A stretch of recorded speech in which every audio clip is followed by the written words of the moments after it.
wabarakatuh. Alhamdulillahi rabbil alamin wal 'aqibatu lil muttaqin wala udwana illa 'alal zalimin kal mubtada'ati wal musyrikin asyhadu an la ilaha illallah wahdahu la syarikalah ilahil awwalin wal akhirin wa asyhadu anna muhammadan abduhu wa rasuluhu wa khairatuhu alal khalqi ajma'in wa sallama tasliman katsira. Bapak, Ibu,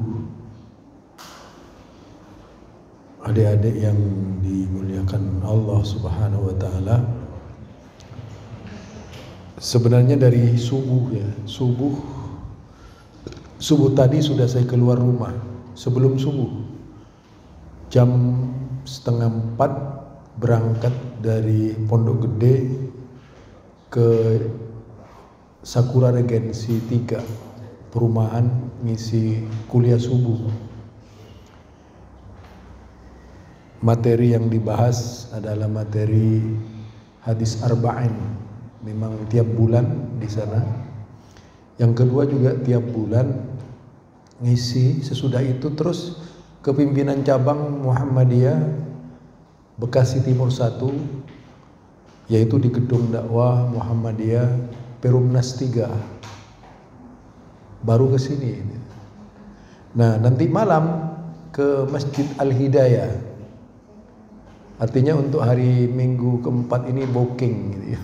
4 kali menyampaikan seruan-seruan keagamaan. Kita semuanya tentu sudah membaca sejarah Muharram yang juga dikenal dengan Asyura. Kata orang Jawa, Suro. Biasanya keyakinan di Jawa kalau bulan Suro itu bulan kecelakaan. Ya, umum itu. Pokoknya kalau bulan Suro di Jawa ini biasanya tidak ada pernikahan karena itu musibah. Keyakinan begini melekat tuh di Pulau Jawa. Namun di bulan Muharram juga, jika di tanah Arab itu banyak keyakinan-keyakinan Yahudi dan Nasrani seperti puasa dan sebagainya. Sedangkan di Indonesia pemahaman tentang Asyura atau Muharram diramaikan dengan berbagai macam kegiatan. Sampai ada yang berlebihan mabuk-mabukan gitu. Seperti terjadi di Jakarta ya. Anehnya mereka bermain api di dekat pom bensin lagi itu. Jadi sangat berlebihan sekali. Padahal bulan Muharram itu salah satu bulan dari 4 bulan yang diharamkan oleh Allah. Yang 4 bulan yang diharamkan termasuk Dzulqa'dah, Hajjah, dan juga Muharram. Nah, kita jika melihat ini, yaitu bulan Rajab. Bulan Rajab. Ketika ini ditetapkan oleh Allah Subhanahu wa taala sebagai bulan haram, ada berbagai macam fikih sengaja dituangkan oleh ulama-ulama fikih.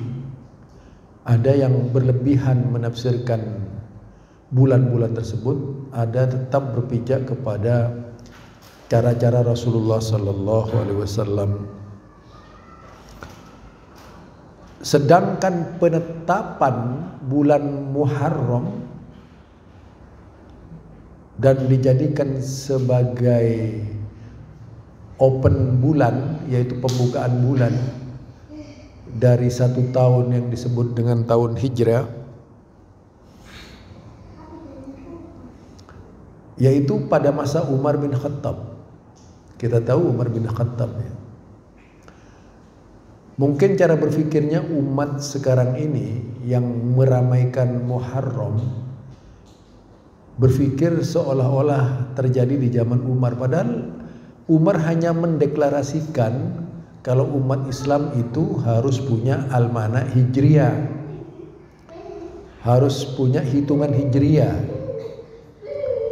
yaitu sebagai awal dari keberangkatan umat Islam di dalam menetapkan bulan-bulan yang terdiri dari 12 isna syahron, 12 bulan. Di antaranya dijadikan patokan adalah yaitu bulan Muharram, awal bulan yang dikenal dengan Asyura. Yang tentu saja ini harus dipahami dari sisi sejarahnya.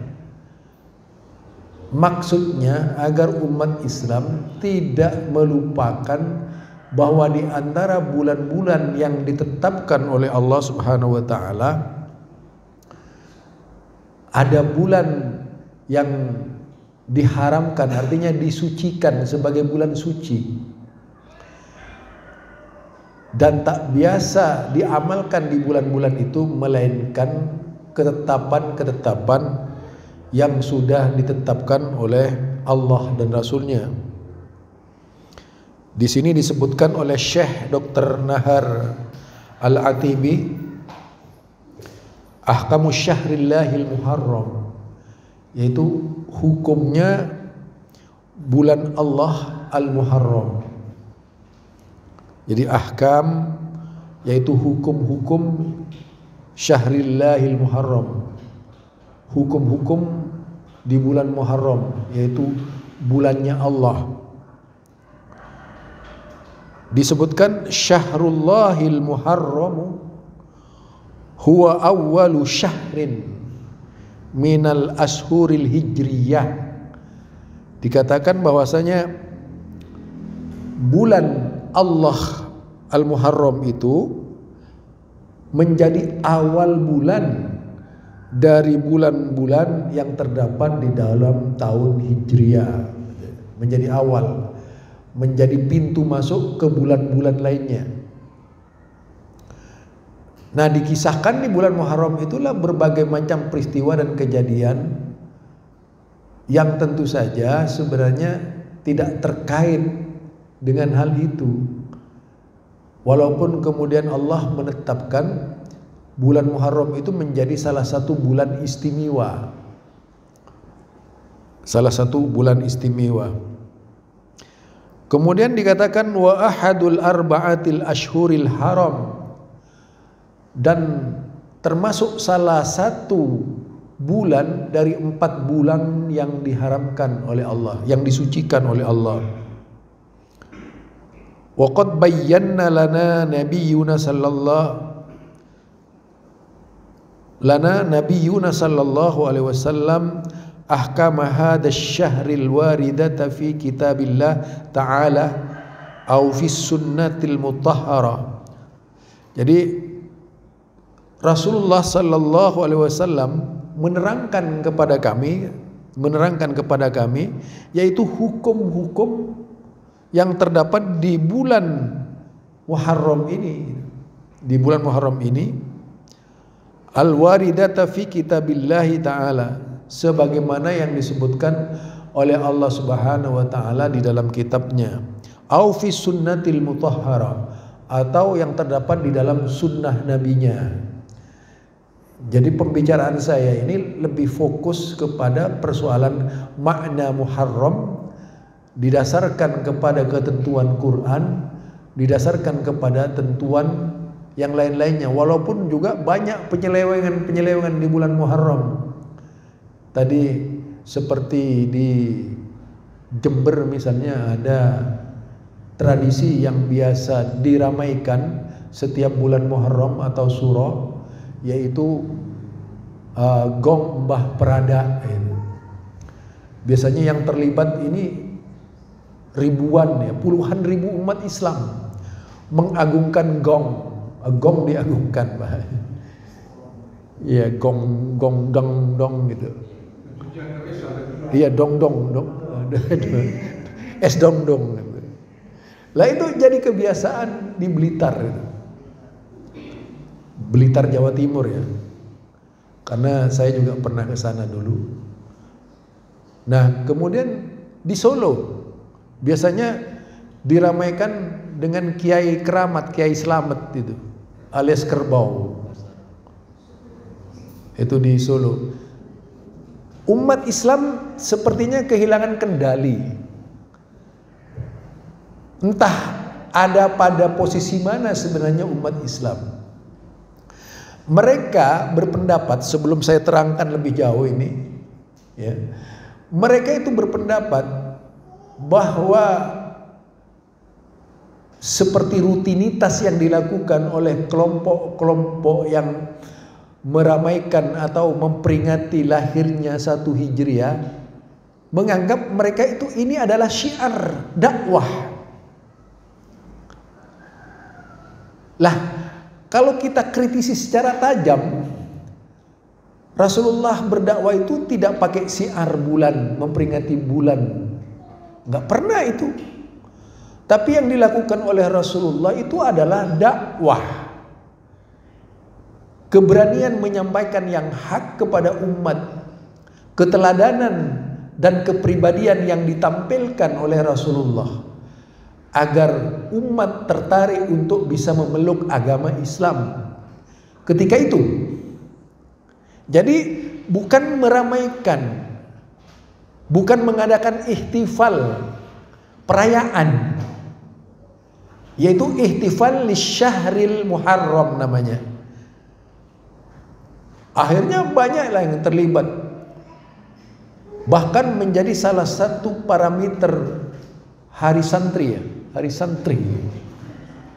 Dan yang meramaikan adalah umat Islam, pakai obor di mana-mana itu. Jalan-jalanan padat sampai Jakarta macet gara-gara si kumuh lewat.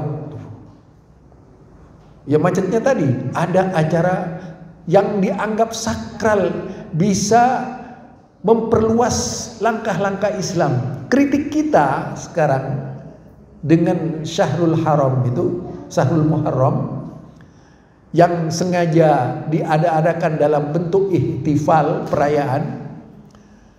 Apakah dengan perayaan seperti itu umat Islam semakin kuat di Indonesia? Itu aja dulu. Semakin kuat enggak? Apa yang bisa dipetik dari perayaan 1 Muharram? Apakah kemudian umat Islam kembali kepada Quran dan hadis? Apakah umat Islam yang tidak sholat lalu melaksanakan sholat? Apakah mereka yang melakukan berbagai macam kemungkaran lalu tobat? Dan apakah kemudian banyak orang masuk Islam? Setiap kali perayaan yang dikenal dengan istilah mengada-ngada itu, dalam bahasa Arabnya kita kenal dengan istilah bid'ah, itu bukan menambah kebaikan ke dalam Islam. Setiap kali muncul acara baru di dalam Islam, itu menambah beban dan masalah kepada Islam. Yang pada akhirnya umat Islam hanya harus mengenal Islam pada acara perayaan belaka. Tidak kenal Islam dalam bentuk sholat, tidak kenal Islam dalam penegakan Quran, tidak kenal Islam dalam penegakan sunnah, tidak. Yang mereka anggap Islam kalau sudah merayakan 1 Muharram. Yang mereka anggap Islam kalau mereka merayakan Maulid Nabi. Selain itu tidak Islam. Padahal kalau kita cermati, kita teliti dari awal, belum pernah rasanya yang disebut dengan perayaan-perayaan yang dibuat-buat itu memberikan dampak positif kepada Islam. Malah menggusur segala sunnah Nabi yang diperintahkan oleh Nabi Muhammad kepada kita itu. Digusur sunnah Nabi itu semuanya. Karena apa? Pada akhirnya yang mengorbit, tampil di permukaan umat Islam bukan sunnah Nabi, tapi sunnah-sunnah bikinan hamba-hamba Allah yang tak bertanggung jawab tadi itu. Ini bahayanya perayaan kalau mengada-ngada. Kita bisa cermati itu. Tidak ada kemajuan lewat maulid Nabi. Apa yang dapat diharapkan dari maulid Nabi? Coba apa? Yang banyak umat Islam makin melakukan perbuatan yang tidak disunnahkan. Berani melawan arus. Ujung-ujungnya mereka sebagai pembela Nabi, tapi menyelisihi perbuatan Nabi Muhammad sallallahu alaihi wasallam. Ini Pak yang terjadi. Kalau Muharram dibegitukan juga pada akhirnya dirayakan seperti sekarang ini, itu bukan menambah kebaikan, tapi menambah rumit, yaitu permasalahan dalam Islam itu. Coba kita sekarang cerna ya, perselisihan umat di Indonesia saja sudah ada lebih 100 golongan dalam Islam itu. Nah, 100 golongan dalam Islam ini, lebih 100 golongan dalam Islam, semuanya yang pro terhadap mengada-ngada. Mereka saling bersaing antara satu dan lainnya, menyatakan kelompoknya paling benar. Di antaranya yaitu tadi,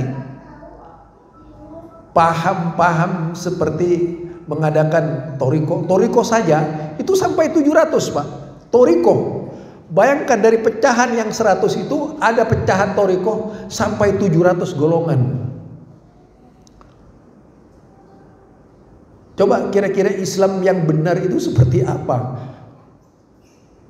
Sekarang kita dibimbing oleh Allah tadi, meyakinkan kepada kita bahwa bulan Muharram itu adalah, yaitu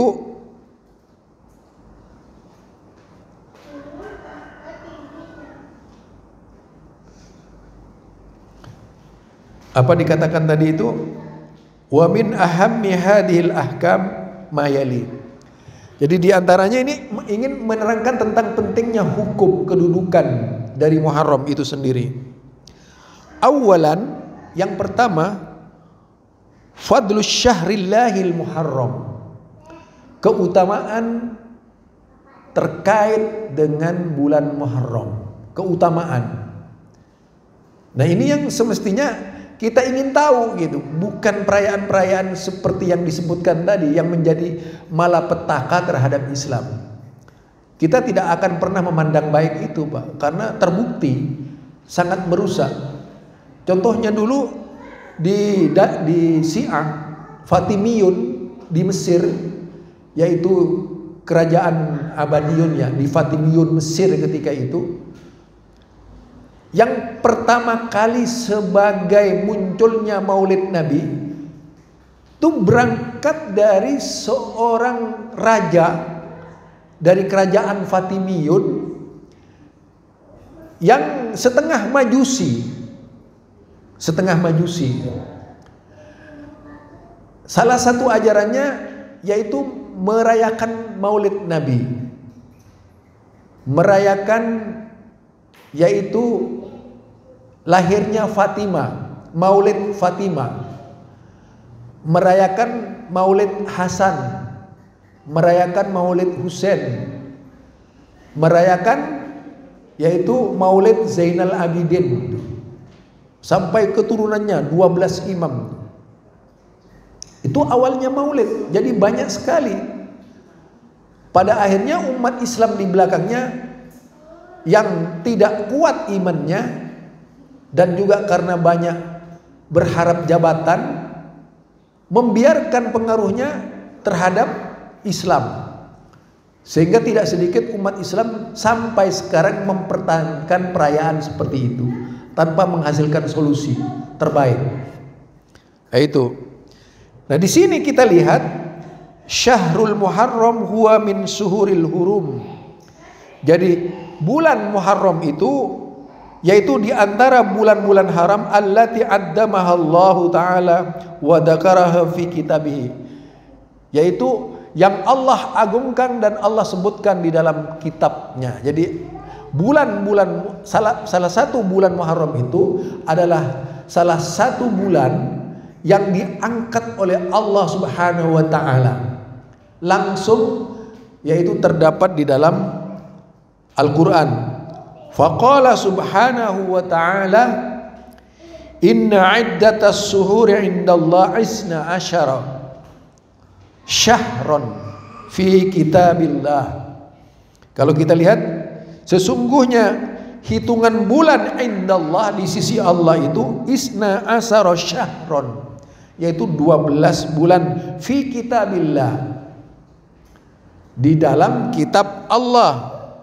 Yauma khalaqas samawati wal arda minha arba'atun hurum. Dan pada hari Allah menciptakan langit dan bumi, di antaranya arba'atu hurum, 4 bulan. Yaitu dalika dinul qayyim fala tadlimu fihinna anfusakum. Jadi dari sekian banyak Allah menciptakan alam semesta ini, di antaranya Allah menciptakan 4 bulan suci tadi. 4 bulan suci. Jadi kalian jangan berlebihan diri kalian itu tentang bulan itu, kata Allah Subhanahu wa taala. Tetapi harus mengikuti ketentuan-ketentuan yang berlaku berdasarkan syar'i. Jadi ketentuan yang berlaku berdasarkan syariat. Wa syarrafallahu ta'ala hada syar. Dan Allah memuliakan bulan Muharram ini mim baini sairis suhur. Artinya di sini Allah memuliakan bulan Muharram, ya, memuliakan bulan Muharram di antara bulan-bulan yang Allah ciptakan tersebut. Fasummiya bisyahrillahi muharram, yaitu yang dinamakan dengan syahrullah, bulannya Allah, al-muharram, yaitu bulan Muharram tadi itu. Yang memberikan nama Allah Subhanahu wa ta'ala kepada Nabi Muhammad sallallahu alaihi wasallam. Kemudian fa'adafahu ila nafsihi tashrifan lah wa isyaratan ila annahu harramahu bi nafsihi wa laisa li ahadin min khalqi tahliluhu. Artinya itu sebagai isyarat, petunjuk kepada kita bahwasanya itu disucikan oleh Allah Subhanahu wa taala. Kalau arti haram yang sebenarnya itu, pengertian haram sesuatu yang bisa tertolak segala bentuk aib, itu kata haramnya. Jadi tidak mau menerima segala yang bersifat dosa, bahwa bulan itu memang diciptakan oleh Allah sebagai bulan suci, bulan suci. Sehingga dikatakan di sini innaz zaman qad istadara, zaman itu berputar, yaitu seperti khalaqallahu samawati wal, seperti Allah menciptakan langit dan bumi. As-sanatu isna asyara syahron, 1 tahun itu 12 bulan. Jadi 1 tahun itu 12 bulan. Minha arba'atun hurum, di antaranya 4 bulan haram tadi. Apa? Yang satu apa tadi? Ingat nggak? 1 Muharram, 2 Dzulqa'dah, 3 Dzulhijjah, 4 Rajab. Itu diingat, penting itu ya. Jangan selalu ngafal Januari, Februari, Maret, April, Mei. Hafal banget. Padahal di zamannya Islam itu dulu, pemerintahan Islam itu nggak pernah disebut-sebut. Sebenarnya kebaikan dari gerakan dakwah Syekh Muhammad bin Abdul Wahab itu kan mengembalikan kepada pemerintahan lama dari Khilafah Islamiyah sebelum menjadi Turki yang liberal ya, sebelum menjadi Turki yang keluar dari syariat Islam. Lah, selamanya itu pernah memakai tahun Hijriah. Di Indonesia tahun Hijriah ini pernah dipertahankan, tapi sekarang cuma menjadi catatan kecil di Almanak Masehi itu. Masehi itu artinya apa?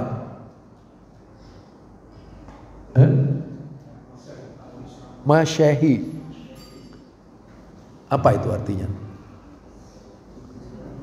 Tahun baptis. Bayangkan ya, kita dikalahkan Bapak Ibu itu, dikalahkan.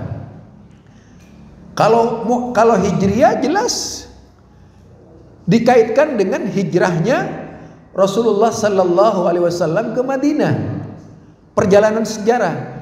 Kalau Masehi itu tahun yang menetapkan sebagai tahun deklarasi ketuhanan Yesus ketika itu. Lah kita menerima begitu saja hal itu, coba Pak, Ibu. Tak ada yang menolak sampai sekarang, mengiyakan. Apa sebenarnya ya yang berat yang terjadi terhadap Muslim itu apa gitu. Sampai senikat itu, nikat mereka. Dan ini didukung oleh ormas-ormas Islam.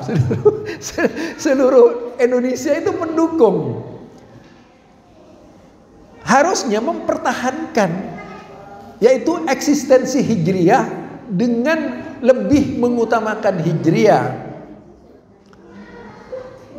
Akhirnya anak-anak kita itu, putra-putra kita sulit menghafal tahun-tahun Hijriah itu, gak bisa Pak, karena sudah dibiasakan dengan tahun Masehi, hafal di luar kepala itu.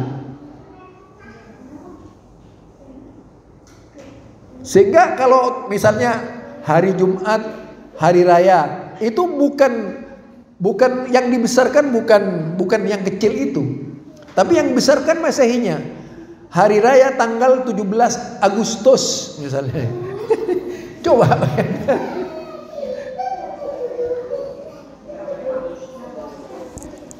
Akhirnya kita dipaksa untuk memahami bulan-bulan yang ada di dalam tahun Masehi. Jadi jelas kan, kalau kita cermati dari awal, Masehi artinya itu tahun baptis, pembaptisan. Kata lain dari Masehi ini artinya yang sebenarnya tahun Kristen. Kristen apa artinya? Orang-orang yang dibaptis. Kristus pembaptis. Artinya kita sudah kalah itu. Kalah Bapak Ibu. Yang seharusnya mayoritas Islam punya senjata andalan di Indonesia ini, ternyata dengan mayoritas Islam di Indonesia tidak bisa berbuat apa-apa. Coba bagaimana kalau seperti itu kira-kira? Siapa yang patut disalahkan? Demikian besarnya harapan kalau dikaitkan dengan Muhammadiyah. Ki Bagus pada waktu itu memperjuangkan 7 kata dalam Pancasila karena ingin mengembalikan Islam itu sendiri sebagai pandangan hidup, way of life bangsa Indonesia. Tapi gagal karena suara yang sumbang itu cukup banyak menentang keinginan dari Ki Bagus Hadi Kusumo.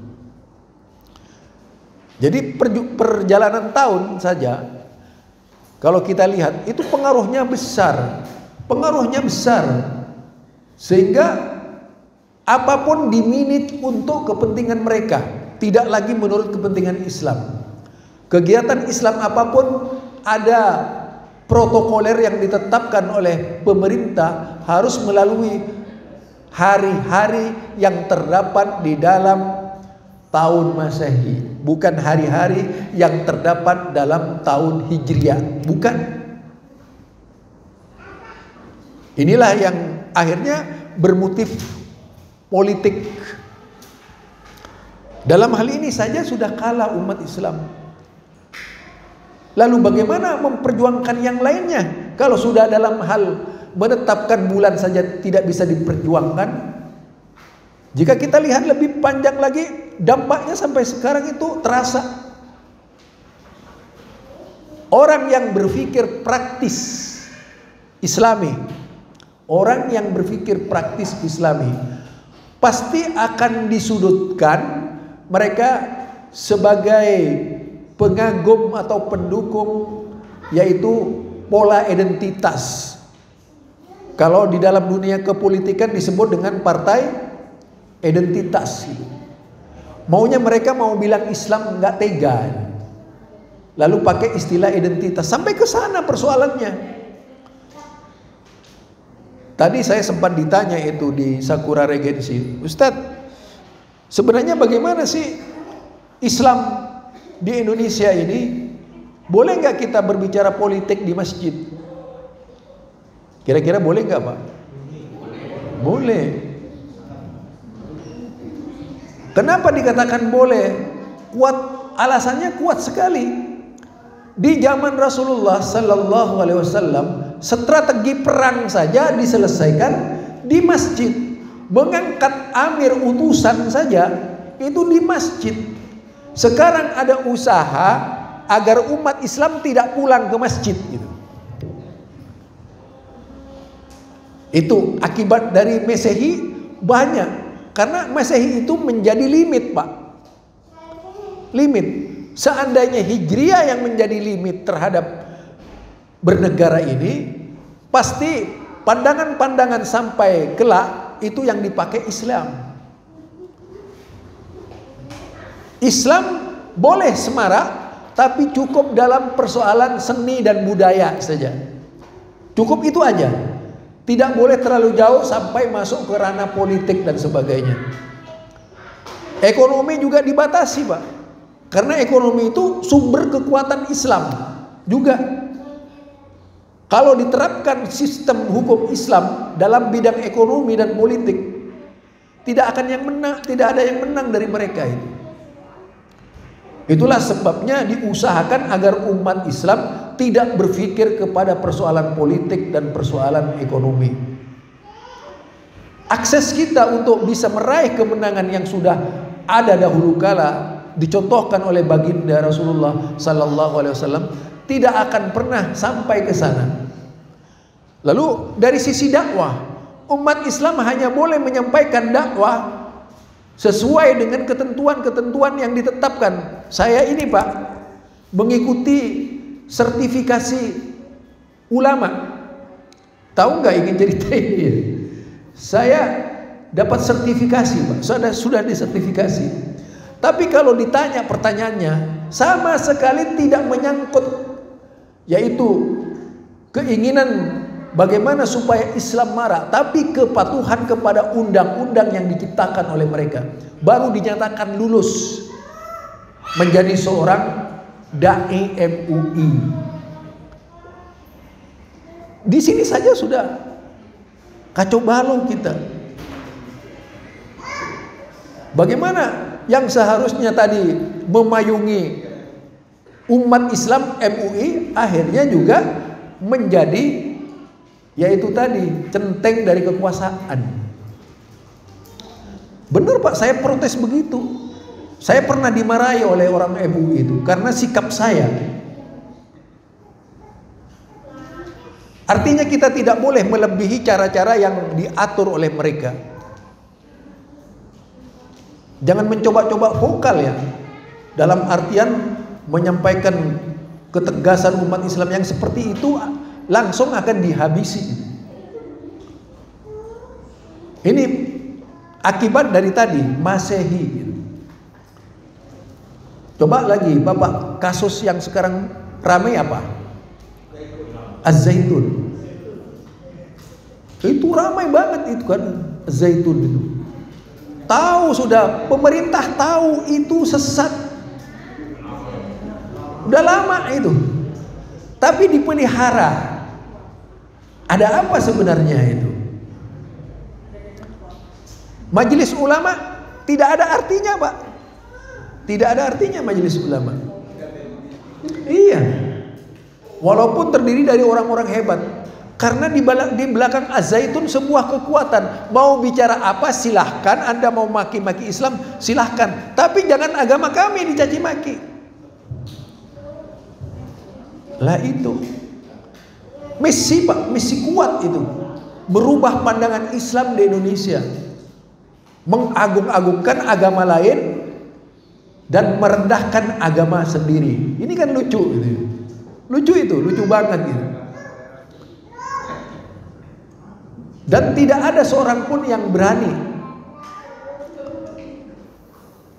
Ada begitu mau bergerak sedikit muncul dewa penghibur gitu.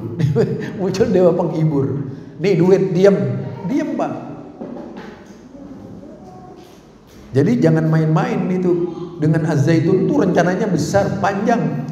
Bagaimana bisa tradisi? Tahu Bapak itu sikapnya siapa? Panji Gumilang itu. Berapa banyak ekor babi ya di sana itu, di Az-Zaitun. Ratusan ekor babi jadi ternak di Az-Zaitun. Lalu bagaimana bisa dikatakan Islam? Belum lagi anjingnya itu.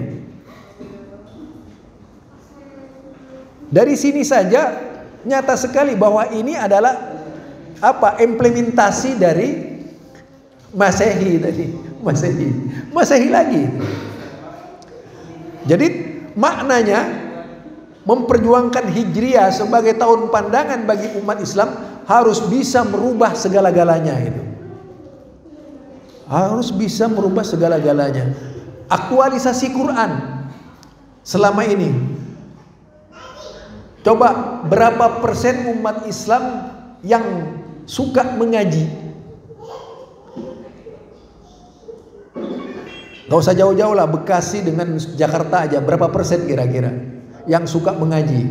Mengkaji, apalagi mengkaji itu. Untung kalau sampai 5% itu. Untung kalau sampai 5%. Buktinya apa Bapak Ibu? Akibat dari Masehi tadi. Buktinya apa? Coba Bapak Ibu setiap keluar masuk kampung di gang-gang, perhatikan kalau ada kajian. Yang dibaca bapak-bapak, ibu-ibu itu biasanya apa? Al-Quran apa senandung Arab? Yang banyak senandung Arab. Laku. Sulit rasanya dia mau pegang Quran, baca bismillah, sulit banget. Berat kayaknya, tapi kalau suruh baca kitab selain Quran, paling depan mereka itu. Itu pengaruh dari Masehi tadi. Kita memang sudah didangkalkan pemahaman tentang Islam.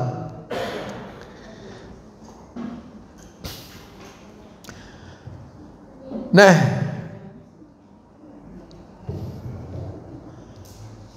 kalau kita lihat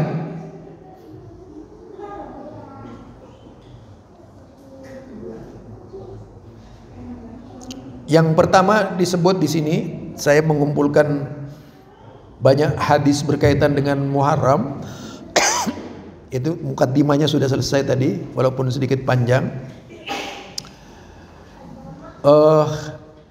Haddatsana Musaddad, haddatsana Yahya an Hisam qala haddatsani abi qala suila Usama wa ana syahidun an sayrin Nabi sallallahu alaihi wasallam fi hajjatihi faqala al anaqa fa idza wajada fajwatan nas. Jadi beliau berjalan ya, sedang kemudian apabila mendapati kelonggaran maka beliau berjalan lebih cepat dari itu. Ini berkaitan dalam persoalan keliru-keliru ngambil ini.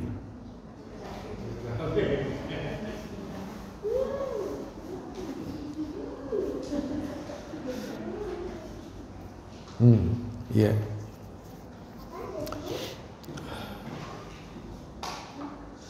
Oh ya ini. Kalau berbicara sanad ya saya tidak ingin membaca sanadnya lagi karena panjang sanadnya. yaitu hadis tadi yang kita baca, innaz zamana qad istadara. Nah, kalau kita baca, maksudnya waktu berputar sebagaimana keadaan semula. Jadi waktu itu berputar sebagaimana keadaan semula, kembali lagi kepada asalnya.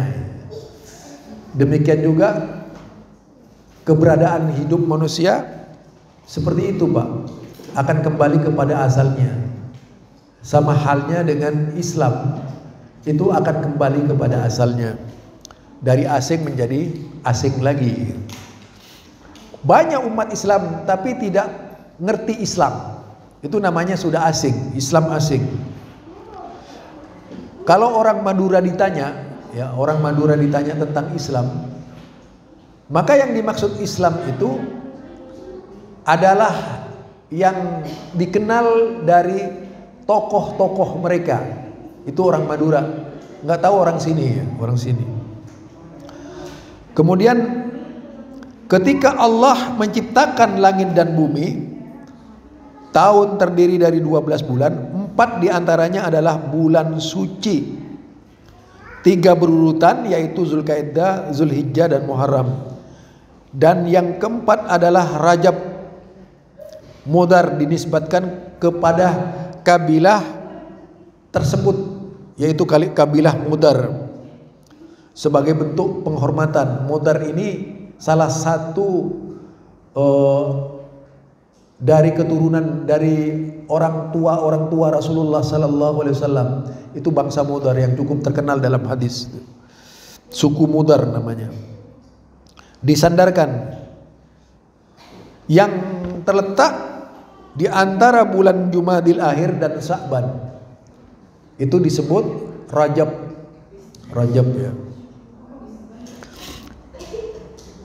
Nah, kemudian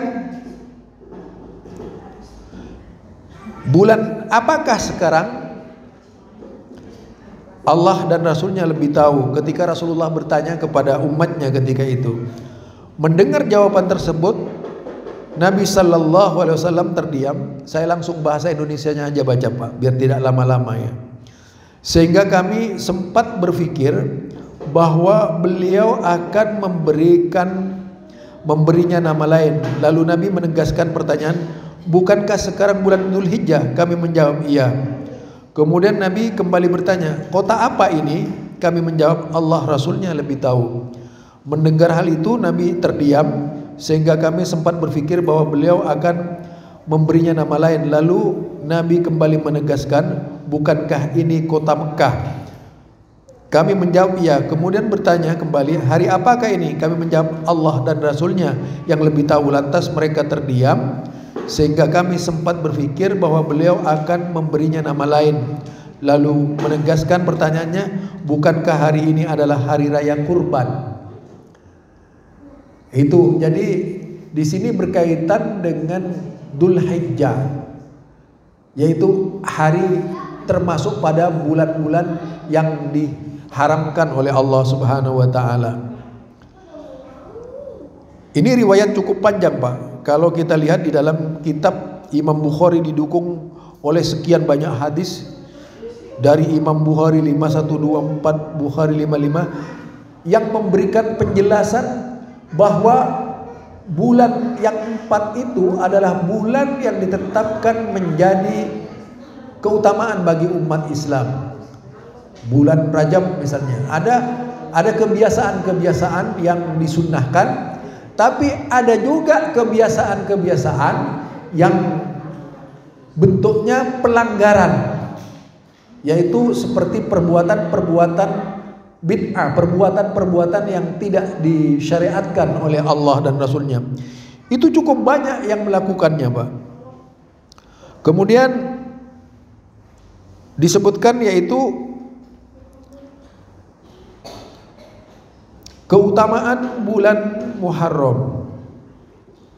Disebutkan di sini oleh Rasulullah. Ini hadisnya pendek, saya baca dengan hadisnya. Qala Rasulullah sallallahu alaihi wasallam, afdalus siyam ba'da Ramadan yaitu seutama-utamanya puasa. Kalau ditanya tadi apa yang harus dikerjakan di bulan Muharram itu, seutama-utamanya puasa ba'da Ramadan, sesudah Ramadan, yaitu Syahrullahil Muharram, adalah puasa di bulan Muharram. Dari hadis ini banyak pendapat para ulama. Ada yang menyebutkan puasa sampai sepenuhnya, 1 bulan penuh. Ada yang berpuasa sebagian. Ada yang berpuasa sesuai dengan yang ditentukan oleh Rasulullah. Dari fikihnya itu bermacam-macam lahirnya pendapat-pendapat tentang bulan ini. Tetapi yang jelas, kita melaksanakan puasa lebih utama, lebih afdal, lebih sunnah kalau mengikuti puasa Rasulullah Sallallahu Alaihi Wasallam di bulan Muharram. Biasanya kalau di sini yang ikut puasanya tanggal berapa?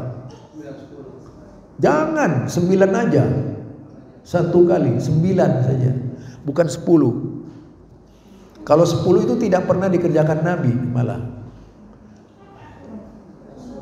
Ya.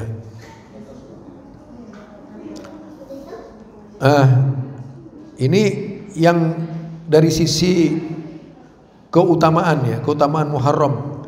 Itu sama dengan keutamaan sholat Muharram itu. Misalnya sholat yang paling utama adalah sholat fardu. Nah, sesudah fardu yang paling utama itu adalah sholat malam.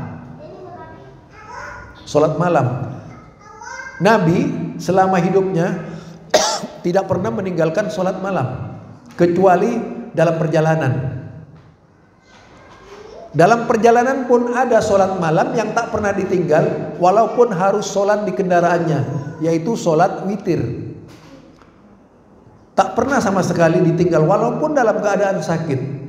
Witir itu tidak pernah ditinggal oleh Rasulullah Sallallahu Alaihi Wasallam. Jadi ada bulan yang utama tadi, bulan Muharram yang paling utama sesudah Ramadan. Kemudian yang kedua adalah sholat malam. Itu ya, sholat malam. Kemudian di sini disebutkan lagi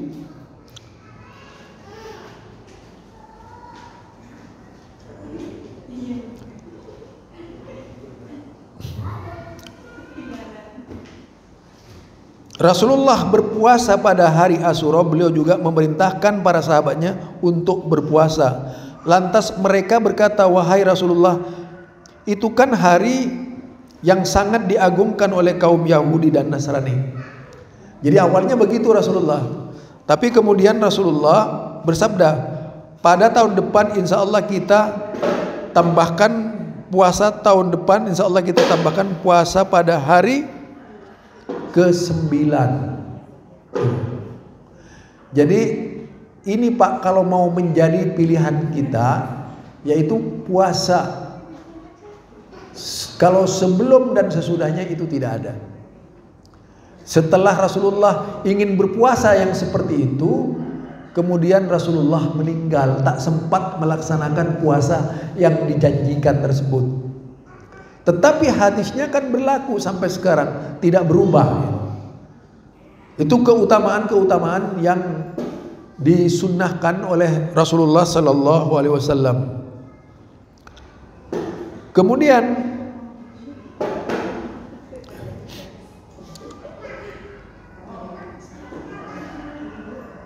ini kan yang menjadi perbincangan di kalangan ulama-ulama hadis. Hadisnya begini, sumu yauma Asyura, berpuasalah engkau pada hari Asyura.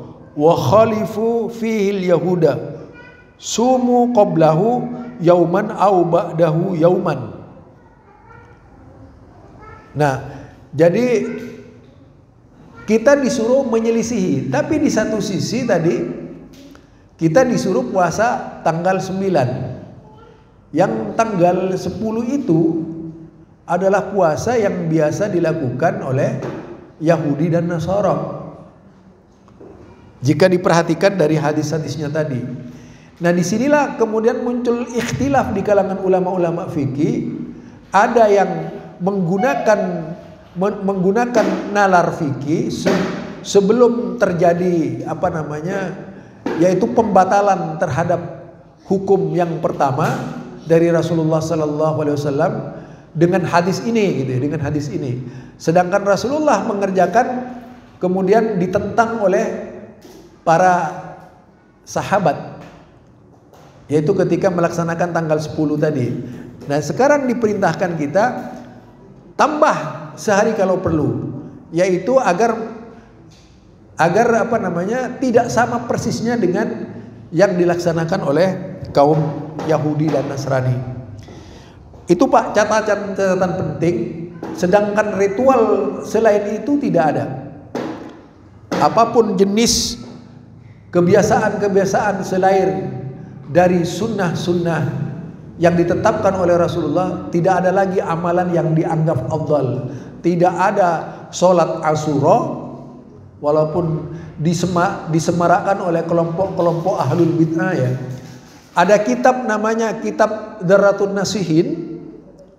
Itu kitab yang isinya nasihat. Kitab itu hampir 90% hadis-hadisnya terdiri dari hadis palsu dan lemah. Nah, banyak sekali keutamaan Asyura di dalam hadis tersebut. Banyak sekali. Jadi perlu hati-hati, perlu manage kita di dalam membaca kitab, tidak mudah terpengaruh oleh bacaan. Apalagi kalau dilihat di YouTube ada doa Asyura. Doa Asyura. Pernah ya? Orang membaca doa Asyura dituntun langsung oleh YouTubernya, itu ada itu. Kemudian lagi doa tahun Hijriah, ada itu Pak. Ini dilakukan oleh kelompok pendukung kesalahan tadi itu. Mereka hanya cari cuan saja ya. Bikin seperti itu, yaitu doa menjelang tahun. Doa menjelang tahun.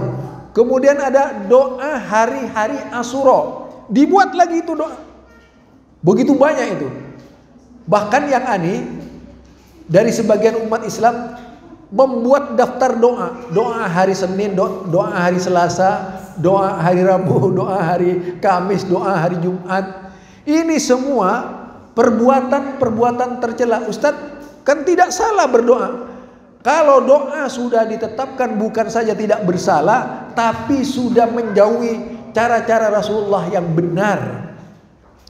Kalau sudah ditetapkan seperti itu, kalau tidak hari Senin tidak baca ini misalnya, kalau tidak hari Selasa tidak baca ini, itu sudah sama halnya dengan menetapkan agama, bikin agama baru. Ini yang marak di tengah-tengah masyarakat ini. Sehingga umat Islam tidak menyadari, terbawa oleh emosi orang yang merintis amalan tersebut. Banyak Pak. Ada lagi, itu kan ada hadis tentang anak yatim. Memperhatikan anak yatim ya. Di bulan Asyura Muharram. Kemudian sedekah. Itu hadisnya hadis lemah, tapi marak di tengah-tengah masyarakat tuh. Akhirnya mereka pelit. Pelitnya apa? Kalau tidak bulan Muharram tidak mau bersedekah gitu. Iya, membimbing umat untuk bersikap pelit, bukan bersikap senang bersedekah itu kapan saja. Itu sama dengan seorang Habib, bapak ibu bikin hadis tentang keistimewaan kopi. Jadi barang siapa minum kopi saya pasti masuk surga bersama saya. Ada dibuat hadis begitu. Akhirnya banyak orang percaya begitu saja karena yang menyampaikan adalah Habib. Repot Pak kalau sudah agama itu standarnya perorangan gitu ya.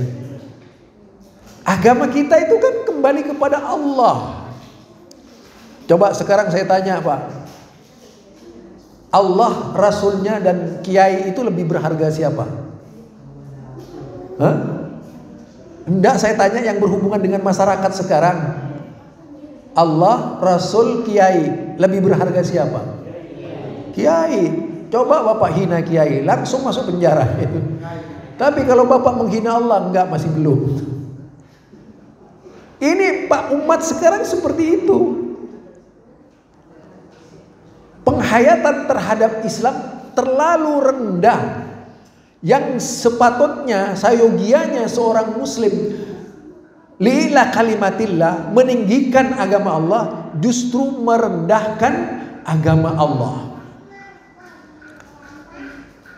Seharusnya orang muslim itu meramaikan Quran, justru yang diramaikan bukan Quran.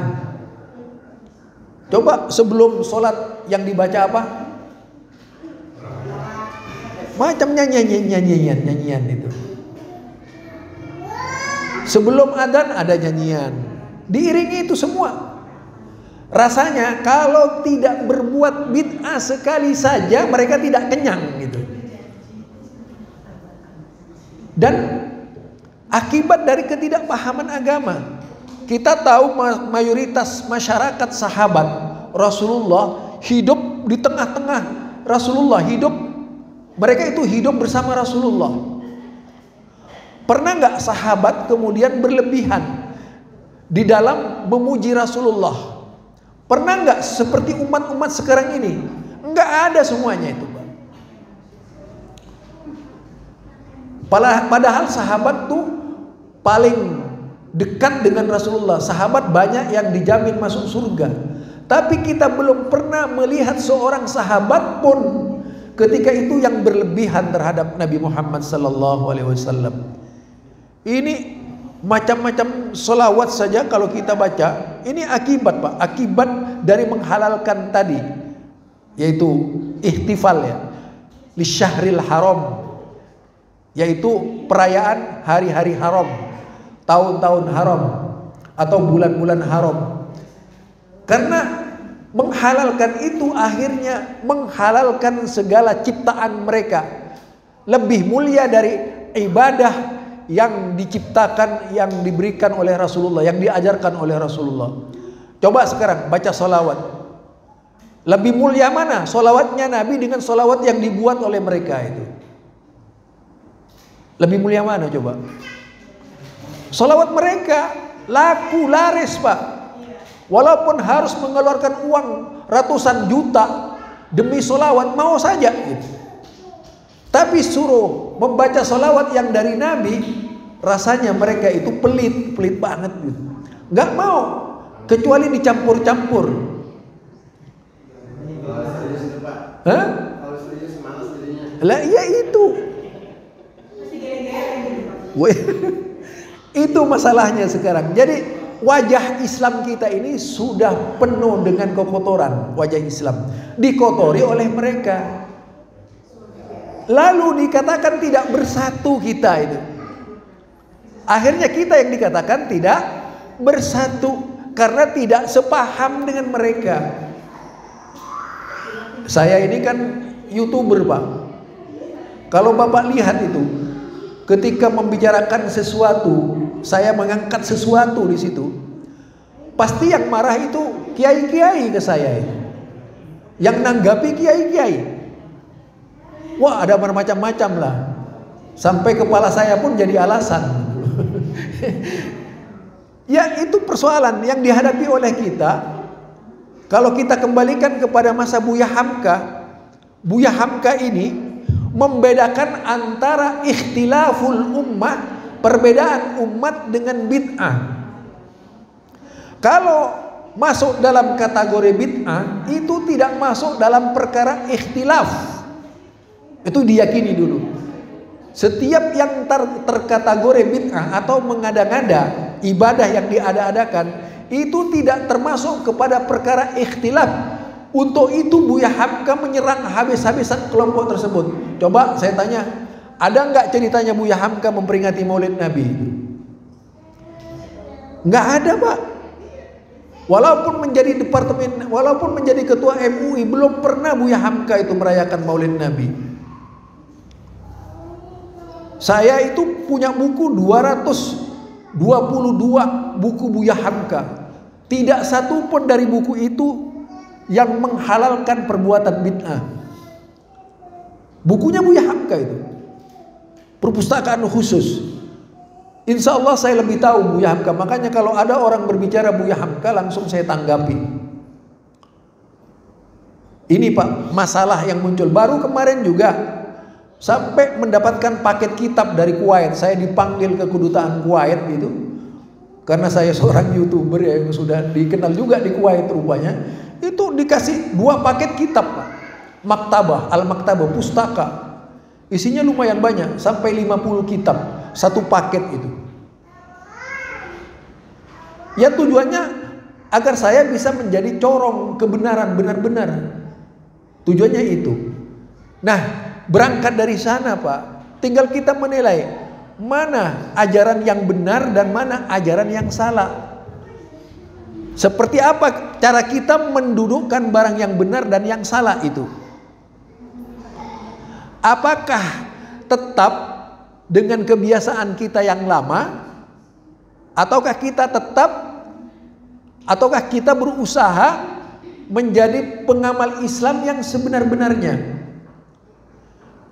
Kalau kembali kepada Muhammadiyah, di Muhammadiyah itu pada anggaran dasar, mukaddimah anggaran dasar Muhammadiyah, sangat jelas sekali bahwa warga Muhammadiyah dilarang melaksanakan perbuatan bid'ah dan syirik.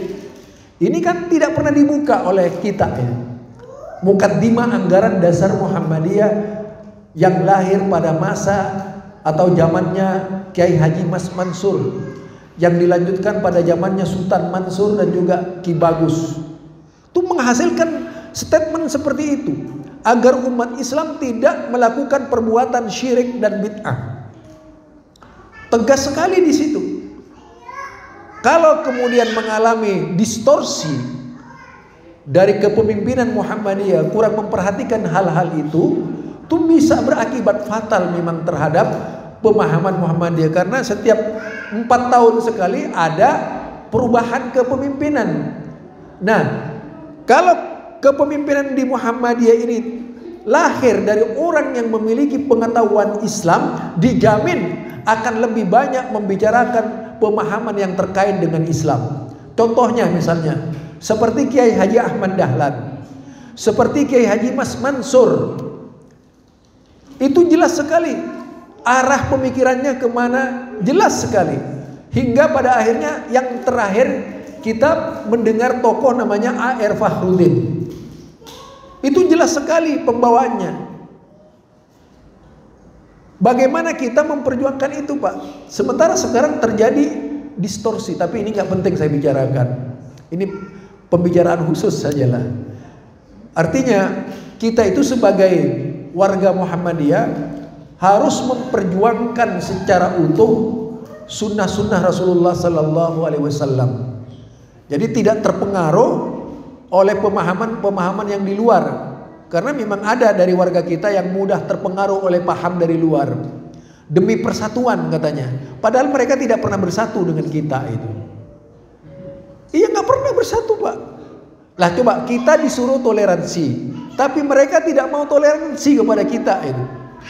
Ini masjid yang saya bina, Ustadz kan pendatang di sini. Iya kenapa? Ustadz seharusnya mendatangi orang-orang yang meninggal itu. Kenapa kalau saya tidak datang? Apa ada salahnya? Salah menurut siapa? Orangnya seperti saya itu begitu Pak, saya ditanya. Karena lingkungan saya 99% itu orang sebelah. Masjidnya Masjid Muhammadiyah, jemaahnya mereka. Wow. Coba bayangkan, pusing kadang-kadang saya, ini gimana? Ustaz baca kunut. Sekali-kali saya baca kunut, namanya kunut nazilah, dibikin panjang sama saya, hampir sekitar 15 menit. Ustaz jangan baca kunut lagi. Ya begitulah akhirnya caranya. nggak ada lain selain menempuh cara-cara seperti itu. Nah itu. Mereka kalau baca Quran panjang protes gitu. Nah, begitu baca Quran panjang protes juga.